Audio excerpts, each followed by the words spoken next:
வணக்கம். நான் கோயம்புத்தூர் திருமூலர் சித்தர்பீடம் சிவராஜ யோகி பேசுகிறேன்.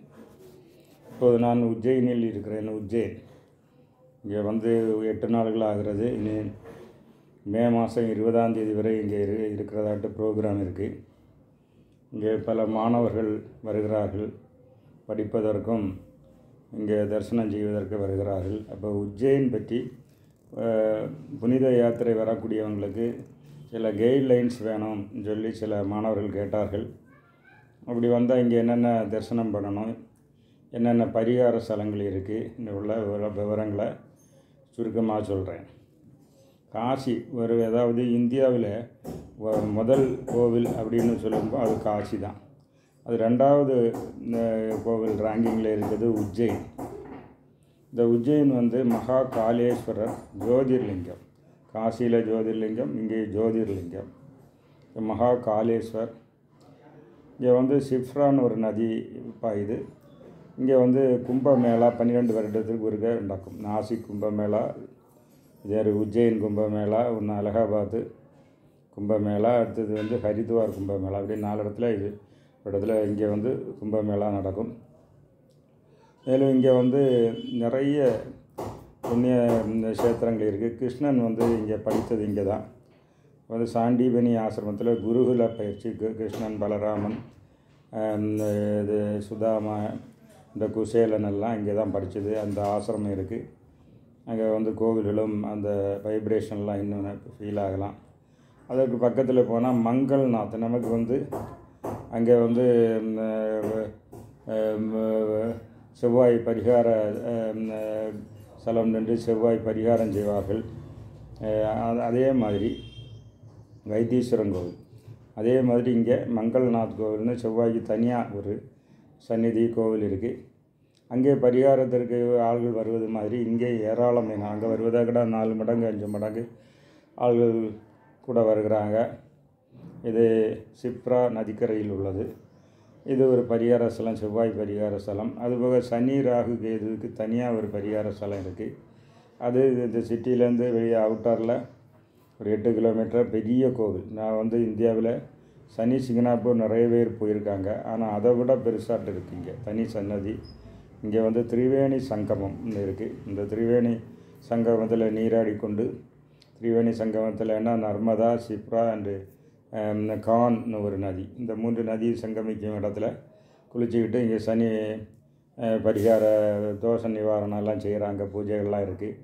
ஒவ்வொரு சனிக்கிழமையும் அன்னதானம் எல்லாம் செய்து மிகப்பெரிய கோவில் இங்கே இருக்குது. நிறைய பேருக்கு தெரியாது.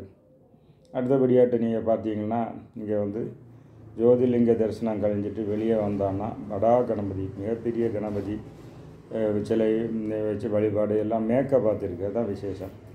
இந்த மேக்கப் பார்த்துருக்கக்கூடிய சிவன்கள் இங்கே எல்லா சிவலிங்கம் மேக்கப் பார்த்து தான் இருக்கும்.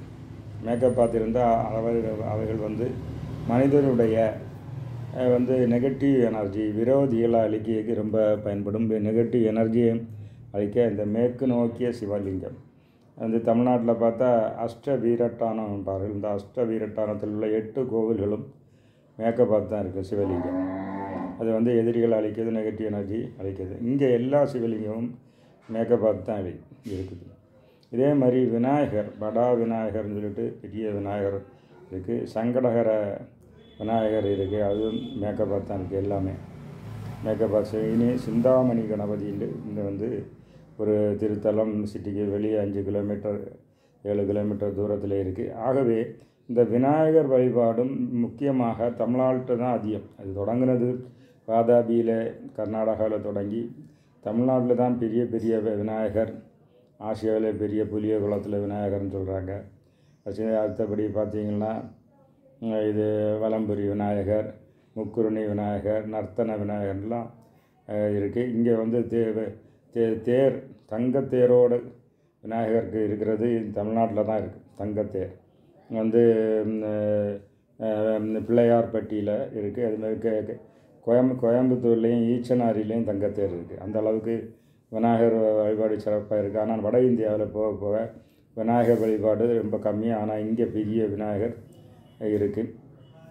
அவர் விநாயகர் வழிபாடு. அது விக்ரமாதித்தன் காளியை தரிசனம் செய்து அனுகிரகம் பெற்ற இடம் இங்கே இருக்குது. வேதாளம் இந்த கதையெல்லாம். அவருடைய அண்ணன் வந்து ஒரு குகையில் தபஸ் இருந்து காளியின் அருள் பெற்று முக்தி பெற்ற இடமும் இங்கே குகை கோவில் பார்க்குறதுக்கு அழகாக இருக்கும். அந்த இதுக்கு பக்கத்தில் ரிணமுக்தேஸ்வரர் ஒரு சிவன் கோவில் இருக்குது. அங்கே போனால் என்னாச்சு, இந்த கோர்ட்டு கேஸு கடன் தொல்லைகள்லேருந்து விடுபட தனி சந்நிதி இருக்குது, தனி பூஜைகள் இருக்குது. இந்த மாதிரி ஒரு பூஜை வந்து திருக்கடவுரில் சைடில் ஒரு சிவலிங்கம் இருக்குது. ரிணமுக்தேஸ்வரர் நிறைய பேர் கவனிக்க மாட்டாங்க இருக்குது. அதே மாதிரி இங்கே முழு தனி கோவிலே இங்கே இருக்குது. அதுபோக பகிலாமுகி சன்னதி. பகிலாமுகின்னா தசமகா வித்தியையில் வரக்கூடிய எதிரிகளை அளிக்கக்கூடிய ஒரு சன்னிதானம். 10 தேவியர்கள் ஒன்று. அது இங்கே வந்து பிரம்மாண்டமான முறையில் இருக்குது. காளிதாசுக்கு அருள் செய்த காளிதாசுக்கு அருள் செய்த காளி கோவில் சக்தி பீடம். அது கடுக்காளி சொல்லுவாள், சக்தி பீடத்தில் உண்டு. அதற்கு பக்கத்திலே நீங்கள் நடந்து போகக்கூடிய தூரத்தில் ஒரு யோகி சமாதி, நம்ம சித்தர் சமாதி அப்படி சொல்கிறோம். 18 சித்தர்கள் தமிழில் சொல்லுவது மாதிரி இங்கே நவநாத சித்தர்கள் என்று சொல்லப்படுற நவநாத சித்தர்களுக்கு முதல் குருவாக விளங்கிய இவர் மத்சேந்திரநாத்துடைய வரலாறு என்னவென்றால், மத்சேந்திரநாத் கைலாசில் மானசரோவரில் மீனாக இருந்தவர். அப்போ பார்வதி வந்து யோகாவை பற்றி எனக்கு விளக்கம் தரணும்னு என்ன சிவபெருமான்கிட்ட கேட்க, சிவபெருமான் அதுக்கு விளக்கம் கொடுத்துட்டு இருக்க டைமில் பார்வதி தூங்கி விடுவார்கள். ஆனால் இந்த அங்கே மானசரோவரில் ஒரு மீன் வந்து அதை முழுமையாக கேட்டது. உடனே அந்த மீனை இவர் முனிவராக்கி அவர் வந்து யோகாலாம் படித்தாச்சு. நீங்கள் வந்து உஜ்ஜயினில் சென்று அதை யோகா பயிற்சி மாணாக்கர்களுக்கு கொடுக்கணும்னு சொல்லி சிவன் சொல்ல, அவர் உஜ்ஜயினில் வந்து கோரக்நாதன் முதலாகிய பல நவநாத சித்தர்களுக்கு பயிற்சி கொடுத்தார். அங்கே சமாதி இங்கே உஜ்ஜயினில் இருக்குது. அது பெரிய விசேஷமான இடம். சித்ரா பௌர்ணமி நாளைக்கு நான் அங்கே போய் ஸ்பெஷல் பூஜைகள்லாம் செய்ய போகிறேன். காளி கோவிலே ஸ்பெஷல் பூஜைகள் செய்ய போகிறேன். இதே மாதிரி நீங்கள் காசிக்கு உள்ள மகத்துவம் எல்லாருக்கும் தெரியும். ஆனால் அடுத்தபடியாக உஜ்ஜயினுக்கு இவ்வளோ மகத்துவம் இருக்குது. உஜ்ஜயினில் மெயினான மகா காளேஸ்வரர் மட்டும் அது 10, 20, 19 இடங்கள் நான் போயிருக்கேன். முக்கியமாக ரொம்ப வைப்ரேஷன் உள்ள எல்லாம் புராணத்துக்குள்ள முக்கியமான கோவில்கள் நிறைய இருக்குது. அதே மாதிரி கிருஷ்ணனுக்கு கோவில்கள் இருக்குது, ஹனுமானுக்கு கோவில் இருக்குது, ராமருக்கு கோவில் இருக்குது. இதுபோக இதை சுற்றி நீங்கள் பக்கத்தில் 150 கிலோமீட்டர் தூரத்தில் இன்னொரு ஜோதிர்லிங்கம் இருக்குது. வேணா அங்கேயும் போய் வரலாம். அதுமாதிரி பகிலாமுகி மெயின் பீடம் 110 கிலோமீட்டரில் இருக்குது. இவ்வாறு இந்த மத்திய பிரதேசத்தில் இருக்கக்கூடிய முக்கியமான புண்ணிய கஷேத்திரம் வந்து உஜ்ஜயினி. இதை வந்து இப்போ படிப்பு யோகாவுக்கும் ஹெட் குவார்ட்டர்ஸ் கடயோகா. அதாவது மத்சேந்திரநாத் சொன்ன யோகாவுக்கு பேர் கடயோகா பிரதீபிகா என்ற நூலை நான் கிருஷ்ணன் பிரதிஷ்டை செய்த ஹரசித்தி மாதா கோவில் இங்கே இருக்குது. இவ்வாறு மிகவும் முக்கியமான கோவில். குறைந்தது ஒரு 5 நாட்கள் தேவைப்படும். நான் இங்கே தரிசனம் தியானம் மற்றும் மாணவர்களுக்காக வேண்டி இங்கே மாணவர்களை வந்து தரிசனம் செய்வதற்கு உதவி செய்ய வேண்டி நான் இங்கே தங்கியிருக்கிறேன். தேவையானவர்கள் தொடர்பு கொண்டு வரணும்னு உள்ளவர் வரலாம். வெக்கேஷனில் நல்ல வசதியான இடம். எல்லோரும் இங்கே வந்து பலனடையுமாறு பயன்பெற வேண்டுகிறேன்.